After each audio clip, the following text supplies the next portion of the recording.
Isang mapagpalang araw po sa ating lahat and welcome po to our 365 Daily Devotion. At ngayong araw po, ang pag-uusapan po natin is patungkol po sa magpalit ng relihiyon o magpalit ng Panginoon.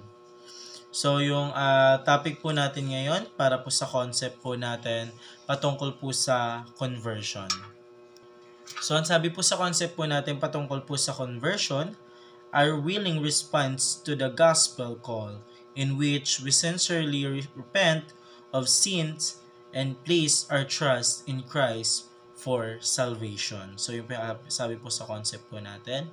And now naman po tayo po dumako po sa ating Bible reading na matatagpuan po sa Luke chapter 5 verse 32. At ito po ang sabi po sa English, I have not come to call the righteous but sinner to repentance. At ito naman po ang sabi po sa Tagalog, hindi ako naparito upang tawagin ang mga matuwid, kundi ang mga makasalanan upang sila'y magsisi. So, sinasabi po dito sa Luke po, no?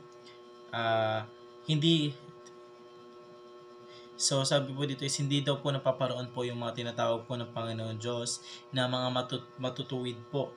So, bagkos ang palagi po tinatawag po ng mga ating Panginoon Diyos po is yun yung po makakasalanan pong tao, which is po tayo po upang magkaroon po tayo ng repentance or pagsisisi po na tawagin. And now, tayo naman po dumako po sa ating teaching po. Una, true conversion is not religious. So, yung pag-conversion daw po is hindi po religious. Halimbawa po, ikaw lilipat ka ng ibang religion is hindi po siya religious kasi hindi naman po religion po ang makakapagligtas po sa atin kundi ang ating Panginoon Diyos. So halimbawa pag nasa church po tayo, hindi naman po natin sabihin po sa isang tao na ikaw umattend ka sa ganitong church kasi maliligtas ka. No, but we always ask them with a formal po or the biblical standard po at naayon po sa ating Panginoon Diyos.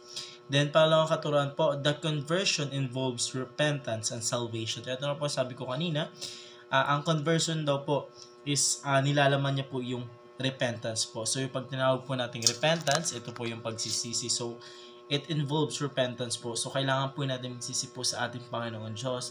At ibigay po natin ang ating sarili po sa Kanya. Ipagamit po natin yung sarili po natin sa ating Panginoon Diyos. And through salvation po, doon lamang po tayo maliligtas kapag nagrepent na po tayo sa lahat po ng kasalanan natin and masasalvation po tayo ng ating Panginoon Diyos kapag tayo po nagkaroon ng salvation po sa kabilang buhay po. Ito po yung tinatawag natin na eternal life po or na buhay na walang hanggan po sa langit at makakapiling po natin ang ating Panginoon Diyos. So pangatlong katanungan po, true conversion is submission to Christ. So yung conversion daw po, ito po yung submission po to Christ or mas sinasubmit po natin yung sarili po natin sa ating mga Diyos. Hindi po yung sinasubmit po natin yung sarili po natin sa religious para maligtas po. Hindi po ganon. Ang true conversion po, ito po yung pag-submit po natin sa ating Panginoon Diyos. Pagsunod po natin sa ating Panginoon Diyos sa lahat po ng gusto nyo, nais niyo pong gawin po natin.